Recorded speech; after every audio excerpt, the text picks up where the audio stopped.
One of the Yes. other things that's coming out of this entire conversation, we are being told one of the things that Gambhir has spoken about in this particular review meeting is the fact that there was only one team dinner in the entire tour, which is, of course, 1.5 month stay that the Team India had there in Australia. There was only one single team dinner. Now, he says that this shows the lack of unity in the team. Vedam, now, whose responsibility is it to get the team together? It's the coach, it's the manager's responsibility. So if Gambhir says there's no unity, the team wasn't even having dinner together, I think he's basically saying he's not done his job. Yeah, I suppose so. When you say that a team that eats together stays together, if you have that kind of an approach, yes, you would have to eat together, stay together, breakfast together, and things like that. But I think a lot of questions need to be asked, not just of the team and the captain and the coach.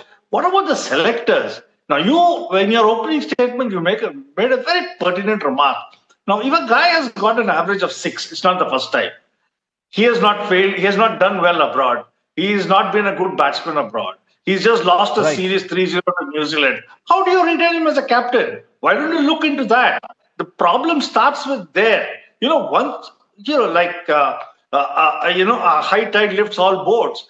When you're winning, all this is forgotten. But when you're losing, you need to go back to the roots of what you've done wrong, And the wrong thing is right from the time you've chosen the captain. And then the players, and then the coach, and then the support staff. Everything is a problem. Yes, Goutam Gambhir, maybe the coach doesn't have a big say in winning or losing, but he is there to ensure that the players get the right amount of prop. Their confidence is boosted and gives them the right opportunities and ensures you don't nitpick. Now, if there has been nitpicking, how did it come out into the media? Now, that's also something that the BCCI has to check. It's not like somebody saying that Goutam Gambhir brought his PA to breakfast, he brought his PA to the box. Now, that means there is some sort of leak going on. And the leak is not coming just from the dressing room. It's coming from everywhere. So this BCCI itself looks like it's got so many leaks. It's quite incredible.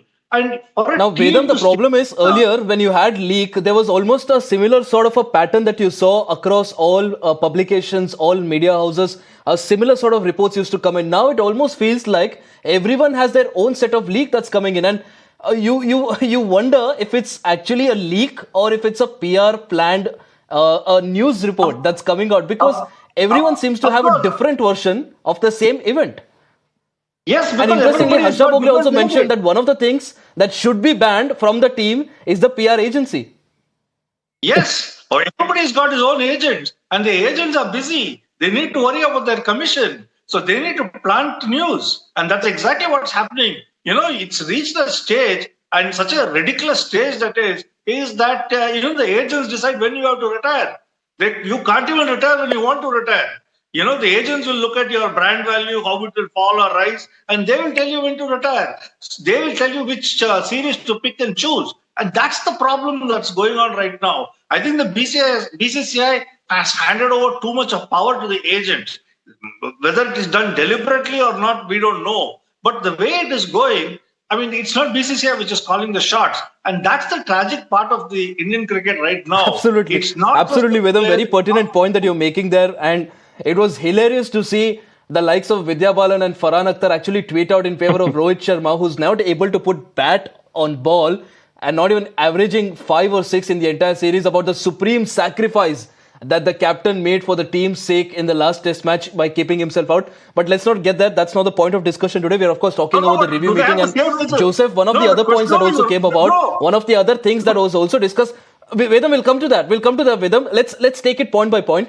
Joseph, the other thing that was also mentioned apparently in the meeting was about the youngsters not being disciplined enough, and that there needs to be some sort of a strictness that the youngsters should be dealt with. Now, throughout the series, there were multiple videos that went viral about Rohit Sharma screaming at younger teammates, and of course, a lot of people say he has that sort of a bond with youngsters.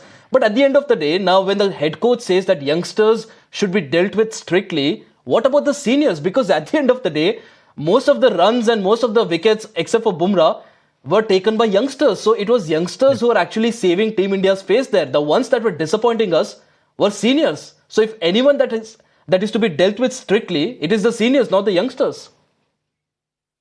See, coming back to Gautam Gambhir, he doesn't have the guts to blame Rohit Sharma or even Virat. They might have been in poor form. They didn't need to be in the side. He should have taken the call. To talk about youngsters, that the youngsters are indisciplined, then what the hell was he doing as the coach? And what was the manager doing on the tour? Correct. If they found somebody to be indisciplined, they should have been disciplined. You come out to a meeting and then you start talking about this indiscipline in the team. Whose responsibility is that? If you're not capable of handling the team, you step away. Let some other coach come in and lead the boys. You just can't make such statements and Absolutely. say leaks coming out of the dressing room, whatever. It has been there for the past 40 years. We have all been part of that. We know who comes out with all these messages. There have been senior cricketers or commentators who also come out and tell us what's happening within the dressing room. I've been part of the tours. So I know what happens. But for Gambhir to Correct. talk about indiscipline among in the team is ridiculous. He being the coach, he should have called them up. He said, listen, you're not going to be doing this again. I don't want this to happen again. It's his job. And he has failed. He has to accept that. He's been a former India player. He's a former India captain. He Correct. knows how things work. He knows the dynamics of the team. You just can't go to a team meeting, to a board meeting and say, these guys did this. Sarfaraz Khan was the guy who, leaked whatever has been happening in the dressing room. You should not single out any player. He said, it's his responsibility.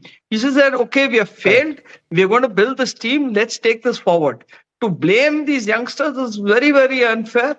And I don't think Gambhir has the right to say this, because if he was so very disciplined, he should have ensured his manager was not traveling with the team, not traveling in the team bus.